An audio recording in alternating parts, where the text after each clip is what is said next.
Tu connais cette situation où tu fais tout bien, tu suis à la lettre tout ce qu'on t'a dit de faire et au final ça se retourne contre toi. Quand j'étais à la maternité pour l'accouchement de mon fils, il mangeait pas assez.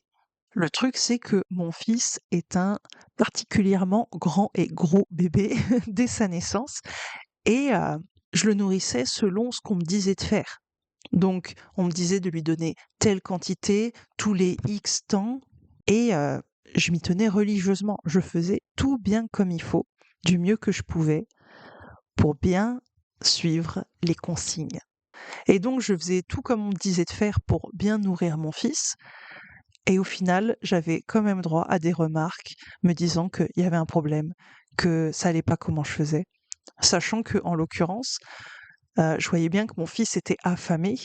C'était dur pour moi en tant que maman de pas juste nourrir mon fils quand il avait faim, mais je voulais suivre ce qu'on m'avait dit de faire. Donc à un moment, il y a la sage-femme de trop qui est un peu pris pour les autres, qui est venue sous-entendre que bah, je nourrissais pas mon fils, que j'oubliais de lui donner des biberons. Et là, il y a un moment où j'ai dit, mais stop, je fais ce qu'on me dit de faire. Je suis religieusement les conseils et les quantités qu'on m'a dit de faire. Et ça va pas. Et je vois que ça va pas pour mon fils. Ça va pas pour mon fils qui a faim, ça va pas pour moi en tant que maman qui a l'impression de faire n'importe quoi. Et donc je lui ai dit à partir de maintenant, je ne vous écoute plus et je m'écoute moi. Et à partir de là, j'ai nourri mon fils aux quantités qu'il réclamait et son poids s'est réglé tout de suite, sa faim s'est réglée tout de suite, il était plus sans cesse affamé et tout le monde était beaucoup plus paisible. Pourquoi je te raconte ça? Parce que je suis sûre que toi aussi, tu as des situations comme ça où tu as voulu suivre ce qu'on disait de faire. Parce que tu t'es dit que la personne en face savait mieux que toi. Là, en l'occurrence, j'étais dans un milieu médical. Bah, j'ai tendance à me dire que les sages-femmes savent me conseiller. Mais finalement, c'était moi, avec mon intuition de maman, qui savais le mieux ce qui était pour mon bébé. Et le plus souvent, de la même façon, c'est toi qui, avec ton intuition, sais ce qui est le mieux pour toi, qui sait comment faire les choses à ta façon. Ça me fait penser à une autre anecdote quand j'étais en école de dessin. Hem, Selon les profs, on te disait de, dessiner un bonhomme soit par les pieds, soit par le centre, du corps, soit par la tête et chaque prof te disputait quand tu faisais pas sa méthode parce qu'il se disait que sa méthode, c'était la bonne. Mais en fait, c'était juste différentes possibilités pour trouver notre méthode à nous. Il y en a peut-être où ça marchait mieux par les pieds et d'autres où ça marchait mieux par le ventre. Mais de la même façon, l'idée, c'est de trouver sa façon de faire. Il y a des personnes qui peuvent te conseiller, te donner des informations, mais ça ne veut pas dire qu'elles connaissent ton fonctionnement, qu'elles ont ta vérité. Et donc des fois, tu vas être là à suivre religieusement les conseils d'autres personnes, d'autres autorités extérieures, pour qu'au final, tu te retrouves dans une situation qui fonctionne pas du tout pour toi. Et où en plus on vient te dire ah bah ce que tu fais c'est n'importe quoi. Le résultat de ce que tu fais, ça va pas. Alors que tu as tout suivi le protocole qu'on t'a donné. J'en connais plein des entrepreneurs comme ça qui sont venus me voir parce que justement elles avaient suivi les méthodes d'autres personnes. Elles ont fait ça vraiment avec soin, avec attention. Elles sont appliquées, elles sont données à fond pour bien tout faire comme il faut. Et au final, elles n'ont eu aucun résultat.